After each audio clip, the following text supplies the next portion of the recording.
কি আনছো?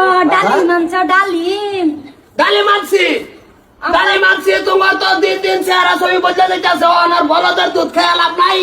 একান করে ডালিমের গুঁড়া খাইয়া বাস এক গালের পানি খেয়ে হইতে থাকবা। ডালিম আর কই? কে? মানুষের ভিতরে একটা কয়জন মানুষ? একটাকে আনছি যে এটাই তো বেশি, 400 টাকা কেজি। তুমি তো আবার রঙের ডালিম না, পয়সার ডালিম। আমি তো পাকায় দাও। আপা যাই না দিব বাজারও গেছি, সবটার সামনে ভরে গেছে। রস রস সব এক মাস একটা সারাম দিচ্ছে। বাবা টাকা মাল ভালো করছে। কি করো তুমি না? তোরা তো কিনে আনছ না, কিনে আনছি আমি। এলিকা আমার চলে। মুখ দিও না ও ভাই। আমার দাও দল একটাই রে সাবা একটা সুশা খায় আর বিটুলা থইস না। বেদনা আনছ কোটা কর আমি তো এটাই কই বেদনা তো খাওয়ান লাগে সারা